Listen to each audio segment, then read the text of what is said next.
Yes, students, we are just continuing our previous chapter. Today we are going to discuss about the monopolistic competition, that how would you going to decide the price under monopolistic competition. ठीक है, तो बेटा पहले monopolistic competition पढ़ना है अपन को, तो उसके पहले अपन ये डिसाइड कर लेते हैं कि दैट मोनोपोलिस्टिक कंपटीशन के अंदर how would your AR curve, आपका एवरेज रेवेन्यू का जो कर्व है वो कैसा बनता है. तो AR curve would be like that, यानी डाउनवर्ड स्लोप ही होता है. यानी हम डिमांड कर्व की बात करें, किसके बारे में बात करें, डिमांड कर्व. तो अर्लियर केस के अंदर अपन स्टार्टिंग केस में अगर बात करें, तो अब ये जो ओपी जो प्राइस है it would be the first price, यानी इस पॉइंट के अंदर ओपी प्राइस जो है उसके ऊपर स्टार्टिंग में जो होता है हम ओक्यू क्वांटिटी देने का स्टार्ट करते हैं कि ओपी प्राइस पे ओक्यू क्वांटिटी देंगे. आपको पता है कि मोनोपोलिस्टिक कंपटीशन में स्टार्टिंग में प्राइसेस हायर होते हैं, बट कंपटीशन के कारण, ठीक है, मोनोपोलिस्टिक कंपटीशन के कारण जो एकदम डिफ्रेंशिएटेड प्रोडक्ट होते हैं, ठीक है, क्लोजली रिलेटेड होते हैं प्रोडक्ट, बट थोड़े से डिफ्रेंशिएटेड होते हैं. जैसे मैंने आपको टूथपेस्ट के बारे में एग्जाम्पल दिया था, ठीक है. तो ऐसा ही होता है कि जब डिफ्रेंशिएटेड प्रोडक्ट तो डिफ्रेंशिएटेड होते हैं बट क्लोजली रिलेटेड होते हैं, ठीक है. तो उस केस में अगर आपको प्रॉफिट मैक्सिमाइज करना है या फिर if you want to make your sale high, तो you have to decrease your prices. आपको थोड़ा सा प्राइस कॉम्पिटेटिव स्पिरिट को माइंड में रखते हुए प्राइस को क्या करना पड़ता है, डिक्रीज. तो फिर उससे क्या होता है, आपके पास सेलर बायर्स जो है वो अट्रैक्ट होते हैं. तो स्टार्टिंग कंडीशन में here OP is the price, जैसे एक्सप्लेनेशन है that here at OP price a seller can sell OQ quantity. OP price पे ओक्यू क्वांटिटी सेल कर सकता है when the price is decrease to OP one. अगर price decrease हो जाती है और ओपी वन पे आ जाती है, मतलब अगर नई प्राइजेस डिक्रीज हो जाती हैं, then the demand would automatically increase. तो इस केस में डिमांड क्या हो जाएगी, इंक्रीज. सिंपल सी बात है, प्राइस को आपको डिक्रीज करना पड़ेगा to increase the demand. And in same case if demand would increase then it will lead to increase your supply. से आपका सप्लाई आप बढ़ाओगे प्लस आप लोग अपना प्रॉफिट मैक्सिमाइज करोगे. दैट्स द रीजन बिहाइंड कि स्टार्टिंग में अपन को क्या करनी पड़ती है, पहले प्राइस हाई होते हैं फिर उसको डिक्रीज करना पड़ता है. तो मार्केट के अकॉर्डिंग अपन डिसाइड करेंगे मोनोपोलिस्टिक के अंदर कैसे प्राइस डिसाइड होता है, ठीक है. अब स्टूडेंट ये तो अपन ने पढ़ लिया था ओलिगोपोली क्या होता है, बस अब अपन को जो कॉन्सेप्ट पढ़ना है वो पढ़ना है प्राइस सीलिंग का, ठीक है. तो एक होता है प्राइस सीलिंग और एक होता है प्राइस फोल. तो government intervention in price fixing. अब अपन ने सोचा कि गवर्नमेंट भी कुछ अपना डालती है फोर्स, या फिर गवर्नमेंट भी कुछ डिसीजन लेती है प्राइस के रिगार्डिंग. तो उसी का कॉन्सेप्ट अब अपन पढ़ने वाले. सो यू नो दैट कि प्राइस सीलिंग क्या होता है. प्राइस, इसके अंदर दो कॉन्सेप्ट इंपॉर्टेंट आते हैं, एक होता है प्राइस सीलिंग और एक होता है प्राइस फ्लोर, ठीक है. तो कॉन्सेप्ट फर्स्ट जो है वो प्राइस सीलिंग का है. दैट प्राइस सीलिंग क्या होता है, तो जैसा मैंने आपको बोला कि गवर्नमेंट क्या करती है, अपना इंटरवेंशन करती है, फिर ये बोले कि गवर्नमेंट जो डिसीजन लेती है उससे रिगार्डिंग कॉन्सेप्ट है. तो प्राइस सीलिंग क्या होता है, तो by price ceiling we means fixing the maximum price of a commodity. मतलब आप पहले इसको रटने से अच्छा है आप समझिए कि सील मतलब क्या होता है. सील कर देना मतलब एक चीज़, एक एरिया डिसाइड कर देना, इसके बियॉन्ड आप नहीं जा सकते, उसको बोलते हैं सीलिंग. तो प्राइस सीलिंग क्या होगा कि गवर्नमेंट ने एक स्पेसिफिक प्राइस डिसाइड कर दी that beyond which you can not go, ठीक है. तो उसके बियॉन्ड आप नहीं जा सकते. तो it would be the maximum price of a commodity at a level lower than it's equilibrium price, ठीक है, by the government. It is done by controlling the prices of essential commodity. ये इसलिए होता है कि जो भी हमारे लिए एसेंशियल रिक्वायरमेंट होती है उन सबको कमोडिटी की हमको प्राइसेस डिसाइड करनी पड़ती है. क्योंकि अगर आप सोचो कि अगर एसेंशियल कमोडिटी और कभी अगर प्रोडक्शन करने वाले लोगों ने या जो सेलर हैं उन लोगों ने ज़्यादा प्राइसेस रख दी कमोडिटी की, तो उससे क्या होगा, हम लोगों को एडवर्स इफेक्ट पहुंचेगा. या ये बोले कि हम लोग नहीं अफोर्ड कर पाएंगे या कोई नहीं अफोर्ड कर पाएगा, तो गवर्नमेंट ने बोल दिया कि हम एक मैक्सिमम प्राइस डिसाइड करते हैं, इसके बियॉन्ड आप लोग नहीं जा सकते, ठीक है. It would B price ceiling. So why the price ceiling is necessary, क्यों ज़रूरत है प्राइस सीलिंग की.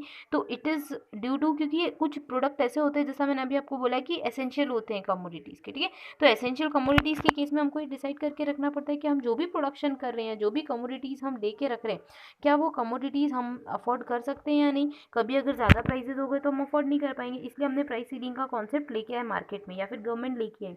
Next explanation with the help of diagram. As you can see that with the help of diagram, diagram जैसा आपको दिख रहा है कि डिमांड का कब होता है, सप्लाई का कब होता है.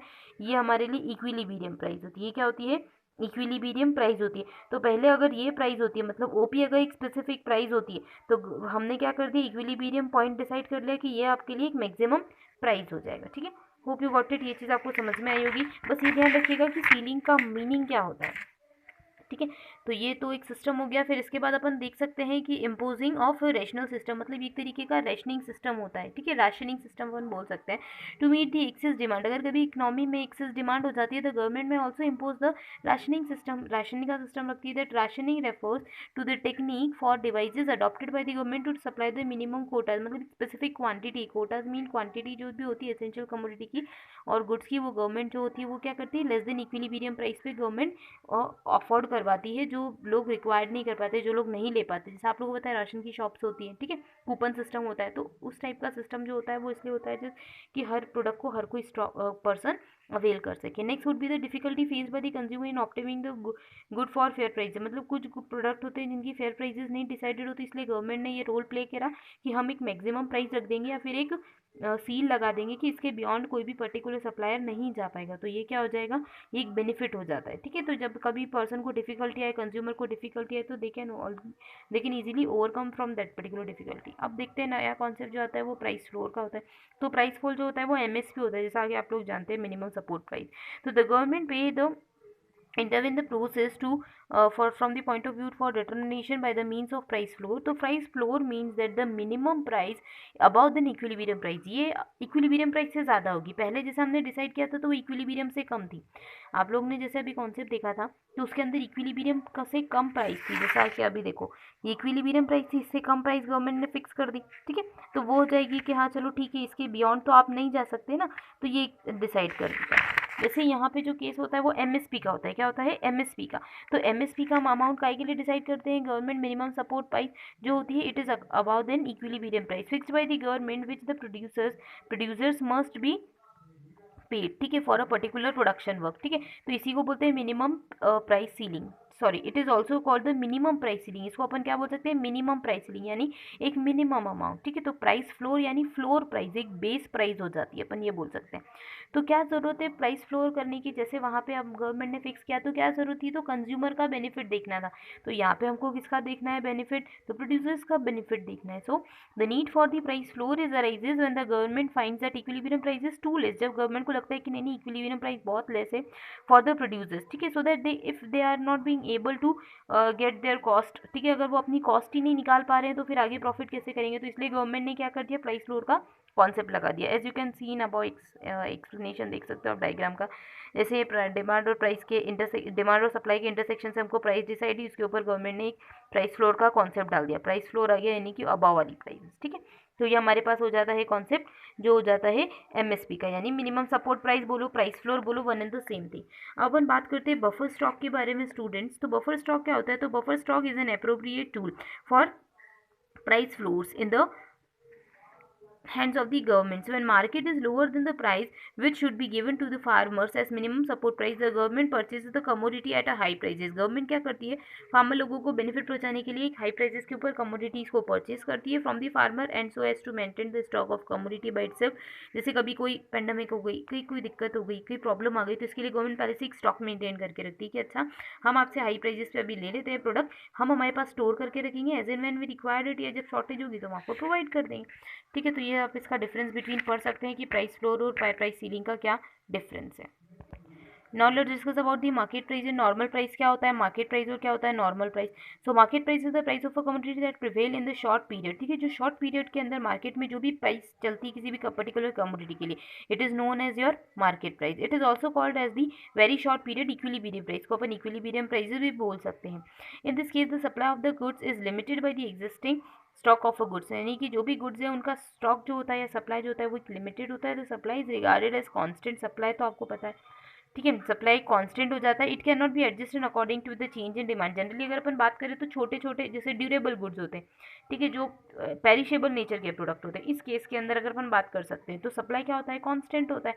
तो आप शॉर्ट पीरियड में सप्लाई को इंक्रीज कर सकते हो क्या, नो यू कैन नॉट, ठीक है। तो इसलिए अपन क्या करते हैं, एक नॉर्मल मार्केट के अंदर एक प्राइस डिसाइड करते हैं, प्राइस मार्केट प्राइस। इसके फीचर्स क्या क्या बेटा मार्केट प्राइस के, तो one is very short life, ठीक है, इसकी बहुत शॉर्ट लाइफ होती है, मीन शॉर्ट टर्म पीरियड से रिलेटेड होता है। नेक्स्ट टेम्पररी इक्विलिब्रियम, इसको अपन ये इक्विलिब्रियम प्राइस नहीं बोल सकते बट टेम्पररी इक्विलिब्रियम बोल सकते हैं just because it is related to short period. Next actual sale and purchase mean it's related to the goods and commodity which are been actually purchase and sale, जो actually commodity purchase sale कर रहे हैं। जैसे अगर हम बात करें तो आपके घर में डेली कुछ ग्रोसरी प्रोडक्ट्स आते होंगे तो वो उनसे रिलेटेड जो प्राइसेस होती है उसके बारे में, ठीक है।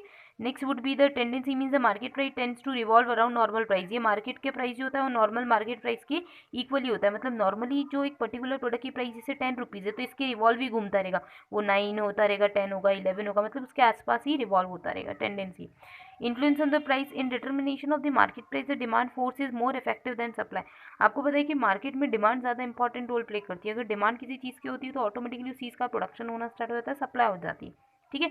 So these above are the features of market price. Next, fluctuation in the prices. There may be changes in the prices very short period. The demand is increased and the price is also affected according to. ठीक है, अगर very short period के अंदर कभी अगर demand increase होती है तो प्राइस भी ऑटोमेटिकली क्या हो जाती है, अफेक्ट होती है. ठीक है, उसका अफेक्ट पड़ता ही. Next, coverage of all goods means it contains all types of goods, सारे टाइप के goods.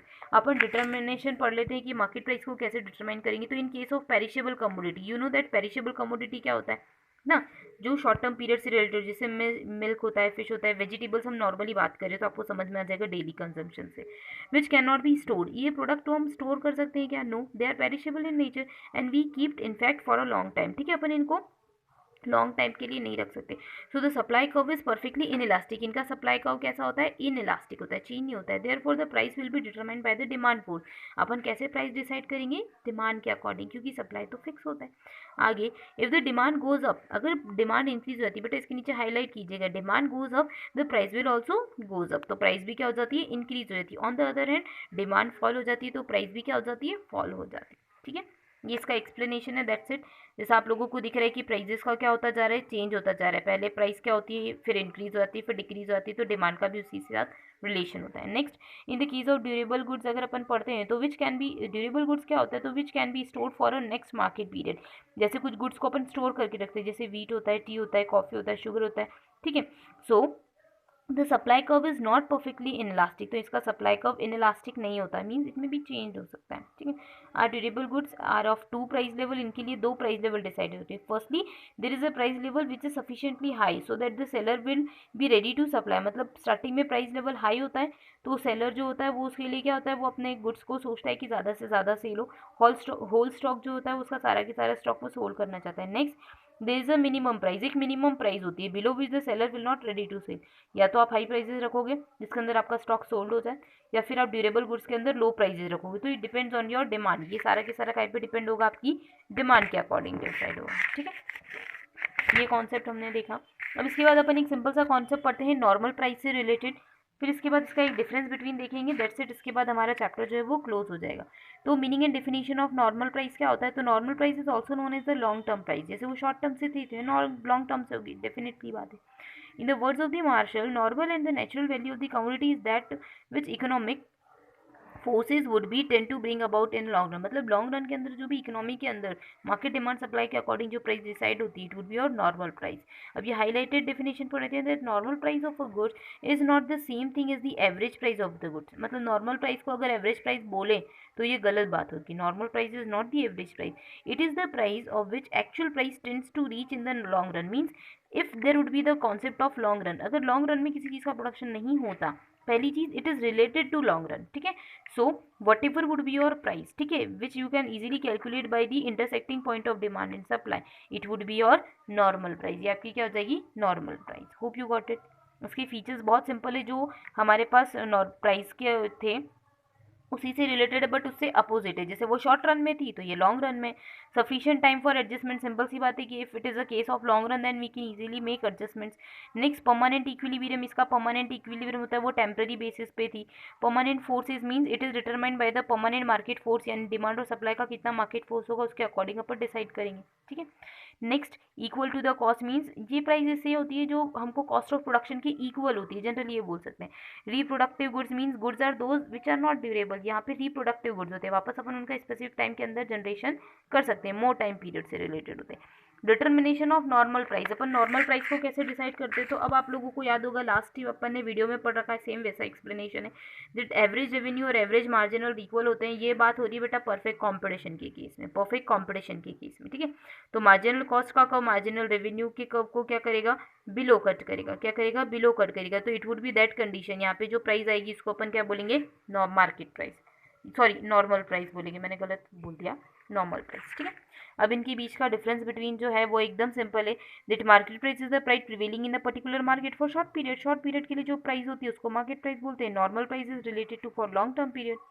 It exist only when temporary, ये टेम्पररी बेसिस पे रिलेटेड होते हैं, but it is for permanent, normal जो होती है वो परमानेंट बेसिस पे होती है, it is not affected by the cost, but simply अभी अपन ने पढ़ा कि नॉर्मल प्राइस जो होती है कॉस्ट की इक्विवेलेंट होती है। Next, demand play an important role, क्योंकि सारा के सारा काम किसके अकॉर्डिंग होता है, डिमांड के अकॉर्डिंग, क्योंकि अपन सप्लाई को चेंज नहीं कर सकते शॉर्ट पीरियड में, but here supply is the main force, supply जो होता है मेन फोर्स होता है, सप्लाई के अकॉर्डिंग हम डिसाइड करते हैं प्राइस।